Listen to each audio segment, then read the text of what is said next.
تو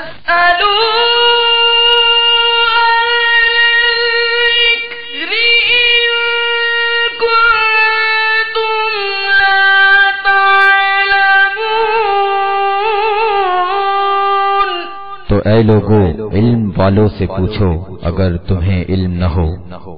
الحمدللہ رب العالمین والصلاة والسلام علی سید الانبیاء والمرسلین، اما بعد فاعوذ باللہ من الشیطان الرجیم، بسم اللہ الرحمن الرحیم۔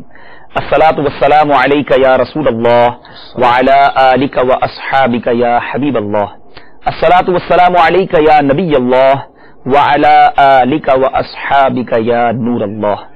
My dear Islamic brothers and viewers of Madani channel, میرے پیارے اور محترم اسلامی بھائیوں اور مدنی چینل کے ناظرین، دارالفتاح اہل سنت کا سلسلہ لے کر ہم حاضر ہوئے ہیں۔ تمام اسلامی بھائیوں سے گزارش ہے اول تا آخر ہمارے سلسلے میں شامل رہیے گا۔ دارالفتاح اہل سنت کا سلسلے کا یہ خاصہ ہے، اس کی اسپیشلٹی ہے کہ ہمیں اس میں شرعی رہنمائی ملتی ہے۔ جو کنفیوژنز ہمارے ذہن میں ہوتی ہیں، جو کوسچنز ہمارے ذہن میں ہوتے ہیں، ہم اس پر سوالات کر سکتے ہیں۔ آج ہمارے ساتھ الحمدللہ دارالفتاح اہل سنت کے اسلامی بھائی موجود ہیں، آپ کے سوالات ہوں گے اور ان کے جوابات ہوں گے۔ آج سلسلے کا ہم نے جو ٹاپک رکھا ہے طہارت، پیورٹی جو ہے وہ ہمارے لیے بہت ضروری ہے۔ نماز پڑھیں تو اس کے لیے وضو کرنا ضروری، غسل فرض ہو جائے تو غسل کرنا ضروری، اور یہ بیسک معلومات ہے، بیسک انفارمیشنز ہیں، مگر بعض اوقات ان بیسک انفارمیشن میں بھی ہم کمزوری کر جاتے ہیں، ہمیں معلومات نہیں ہوتی۔ تو آج یہ سلسلہ ان نیتوں کے ساتھ لے کر حاضر ہوئے ہیں کہ دنیا بھر کے ناظرین کو طہارت کے حوالے سے کچھ مدنی پھول دیے جائیں۔ اس سے پہلے کہ ہم اپنے کوسچنز کا سلسلہ شروع کریں، ایک بڑی پیاری فضیلت درود پاک کے حوالے سے سنتے ہیں۔ خاتم المرسلین رحمت للعالمین، شفیع المذنبین انیس الغریبین، سراج السالکین محبوب رب العالمین، جناب صادق و امین صلی اللہ تعالی علیہ وسلم کا فرمان دل نشین ہے۔ جب جمعرات کا دن آتا ہے اللہ تعالیٰ فرشتوں کو بھیجتا ہے جن کے پاس چاندی کے کاغذ اور سونے کے قلم ہوتے ہیں۔ وہ لکھتے ہیں کہ کون یوم جمعرات اور شب جمعہ مجھ پر کثرت سے درود پاک پڑھتا ہے۔ سبحان اللہ، دنیا میں کہیں بھی ہیں، آئیے مل کر اپنے آقا مولا صلی اللہ تعالی علیہ وسلم کی ذات والا تبار پر درود پاک کا نذرانہ پیش کرتے ہیں۔ صلو علی الحبیب صلی اللہ تعالی علی محمد صلی اللہ علیہ وسلم۔ حضور آج طہارت ہمارا ٹاپک ہے، تو یہ بتائیے کہ ایک مسلمان کے لیے طہارت کی کیا اہمیت ہے، اور پھر بالخصوص جو نماز پڑھنے والا ہو اس کے لیے طہارت کی کیا اہمیت، اور طہارت کہتے کس کو ہیں، پہلے اس کی بھی کوئی ڈیفینیشن بیان فرما دیجیے۔ بسم اللہ الرحمن الرحیم۔ طہارت کے لفظی معنی جو لغت کے اندر ہیں وہ تو ہیں پاکی حاصل کرنے کے، اور جس کو شریعت کی روشنی کے اندر طہارت کہا جاتا ہے، اس سے مراد یہ ہے کہ انسان کا بدن، انسان کا لباس اور جس جگہ وہ نماز پڑھ رہا ہے وہ جگہ پاک ہونی چاہیے، اور انسان کے بدن میں ناپاکی نہ لگی ہو، ساتھ ہی ساتھ اس کا جسم حدث یعنی وہ بے وضو بھی نہیں ہونا چاہیے اور بے غسلہ بھی نہیں ہونا چاہیے۔ اس نے وضو ادا کر لیا ہو، اس نے غسل کر لیا ہو، تو اس کا معنی ہوتا ہے کہ اس نے طہارت حاصل کر لی۔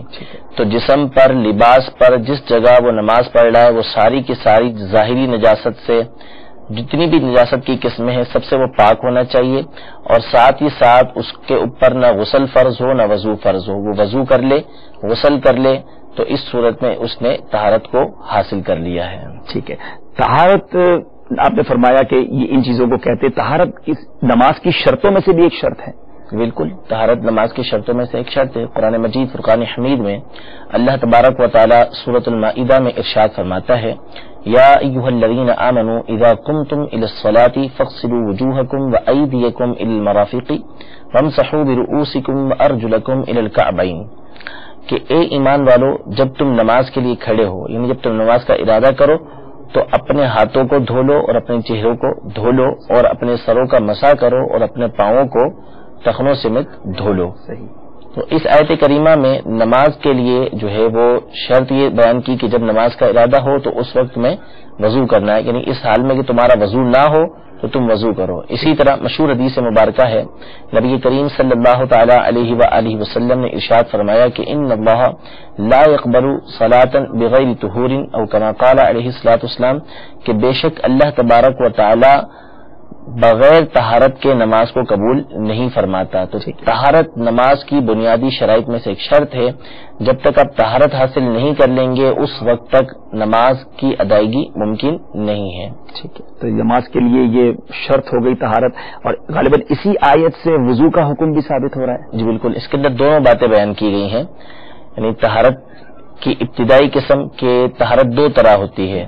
ایک تو جو جسمانی طور پہ ہمارے اوپر اگر کوئی نجاست لگی ہے اس کو دور کرنا. ایک ہوتی ہے کہ جو حدث کہلاتا ہے، یعنی بندے پر غسل فرض ہے تو اس کو کہتے ہیں یہ حدث اکبر ہے. یعنی احتلام ہوا یا دیگر جو معاملات ہوتے ہیں جس کی بنا پر غسل فرض ہوتا ہے وہ لازم آئے تو اس کو کہا جاتا ہے کہ اس کو حدث اکبر ہوا، اب اس پر لازم ہوتا ہے کہ وہ غسل کرے گا. اور ایک ہوتا ہے حدث اصغر، یعنی بندے کا بے وضو ہونا، کسی بھی وجہ سے خون نکلا یا ری وغیرہ خارج ہو گئی، پیشاب وغیرہ کیا اس نے تو اس کا وضو ٹوٹ جاتا ہے. تو اس صورت میں اس پر جب وہ نماز کے لیے جا رہا ہے یا قرآن پڑھنا ہے اس نے تو اس کے لیے طہارت کرنا یعنی وضو کرنا یہ ضروری ہو جاتا ہے. ٹھیک ہے، تو قرآن پاک کی اس آیت میں ابتداءً جو حکم دیا ہے یہ حکم دیا ہے وضو کرنے کا کہ نماز کا ارادہ ہو تو وضو کر لو، یعنی ان چاروں اعضاء کو دھو لو. اور اس کے فوری بعد یہ حکم دیا وَإِن كُنتُمْ جُنُبًا فَطَّهَّرُوا کہ اگر تم جنوب ہو یعنی تم پر غسل فرض ہے تو خوب طہارت حاصل کرو یعنی غسل کرو. ٹھیک ہے.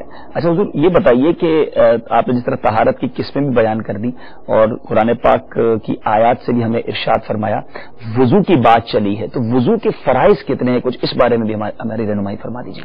اسی آیت کریمہ سے وضو کی چاروں فرض کی بھی وضاحت ہے کہ وضو میں 4 فرض ہیں.